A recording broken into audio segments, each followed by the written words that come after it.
नमस्कार दोस्तों, आज हम नाग पंचमी व्रत कथा सुनाने जा रहे हैं। इस साल नाग पंचमी पर काफ़ी शुभ योग बन रहे हैं। इस दिन नागों की पूजा करने के साथ इस व्रत की कथा का पाठ अवश्य करनी चाहिए। हिंदू धर्म में नाग पंचमी का विशेष महत्व है।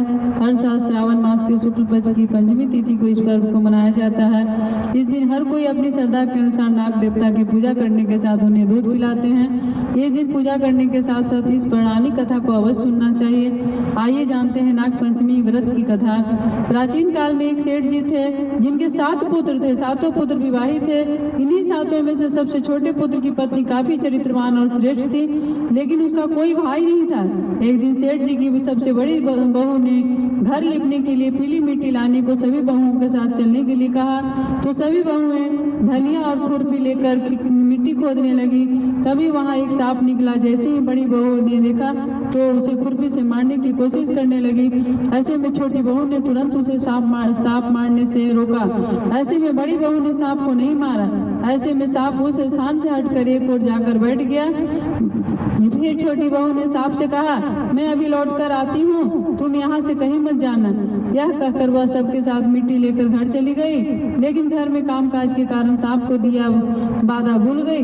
जब छोटी बहू को दूसरे दिन वह बात याद आई तो वह सभी को साथ लेकर वहां पहुंची और सांप को उस स्थान पर बैठा देख बोली, सर भैया नमस्कार। सांप ने कहा, तू भैया कह चुकी है इसलिए तो तुझे माफ कर देता हूँ, नहीं तो झूठी बात कहने के कारण तुझे डस लेता। वह बोली, भैया मुझसे भूल हो गई, क्षमा मांगती हूँ। सांप बोला, अच्छा तू आज से मेरी बहन हुई और मैं तेरा भाई, तुझे जो मांगना है मांग ले। वह बोली, भैया मेरा कोई भाई नहीं है, अच्छा हुआ जो तू मेरा भाई बन गया। कुछ समय बीतने पर वह सर्प मनुष्य का रूप लेकर उसके घर आया और बोला कि बहन मेरी बहन को भेज दे। सब हैरान हो गए क्योंकि सभी यही जानते थे कि छोटी बहू की कोई भाई नहीं था। तो सर्प बोला, मैं इसका चचेरा भाई हूँ, बचपन में ही बाहर चला गया था। ऐसा सुनकर घर के लोगों ने छोटी बहू को उसके साथ भेज दिया। बचपन में ही बाहर चला गया था, ऐसा सुनकर घर के लोगों ने छोटी बहू को उसके साथ भेज दिया। उसने मार्ग में बताया कि मैं वही सर्प हूँ, जिसलिए तू डरना नहीं और जहाँ चलने में कठिनाई हो वह मेरी पूंछ पकड़ लेना। छोटी बहू उसके कहे अनुसार उसके घर पहुँच गई। वहाँ के धन ऐश्वर्य को देखकर वह चकित हो गई।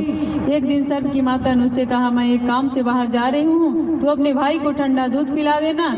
लेकिन छोटी बहू को यह ध्यान नहीं रही और उसकी गलती से सर्प को गर्म दूध से पिला दिया, जिसमें उसका मुख बुरी तरह से जल गया। और सर्प की माता ने क्रोधित हुई, परंतु सर्प के समझाने पर शांत हो गई। तब सर्प ने कहा कि बहन को अब उसके घर भेज देना चाहिए। तब सर्प और उसके पिता ने उसे बहुत सा सोना चांदी जवाहरात वस्त्र आभूषण देकर उसके घर पहुंचा दिया। इतना ढेर सारा धन देखकर बड़ी बहू ने ईर्ष्या से कहा, तेरा भाई तो बड़ा धनवान है, तुझे तो उससे और भी धन लाना चाहिए। सर्प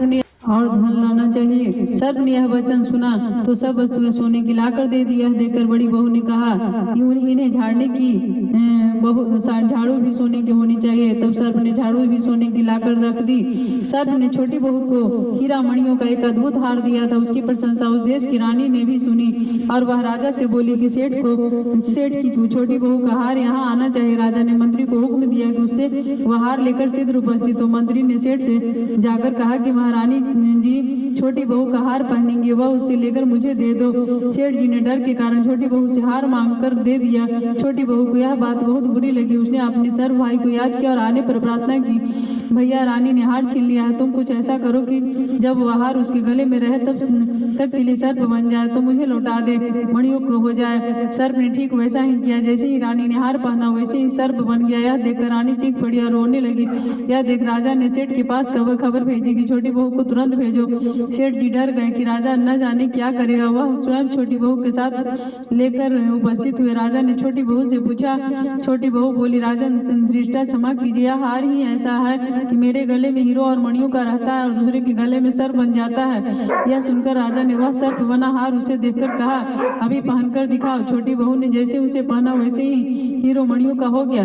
यह देखकर राजा को विश्वास हो गया कि उसने प्रसन्न होकर उसे ढेर सारी मुद्राएं पुरस्कार में दी। छोटी बहू घर लौट आई। उसके धन को देखकर बड़ी बहू ने ईर्ष्या के कारण उसके पति को सिखाया कि वो छोटी बहू के पास कहीं से धन आया। यह सुनकर उसके पति ने अपनी पत्नी से पूछा कि सही बात बता, धन तुझे कौन देता है। तब उसने सर्प को याद किया। बहन को मुश्किल में फंसता देख उसी समय सर्प वहां प्रकट हुआ और कहने लगा, जो मेरी बहन के आचरण पर संदेह करेगा तो मैं उसे खा लूंगा। यह सुनकर छोटी बहू का पति प्रसन्न हुआ और उसने सर्प देवता का सत्कार किया। ऐसी मान्यता है कि उसी दिन नाग पंचमी का त्योहार मनाया जाने लगा और स्त्रियां सर्प को भाई मानकर उसकी पूजा करती हैं। यही है नाग पंचमी की कथा। मेरी कथा अच्छी लगे तो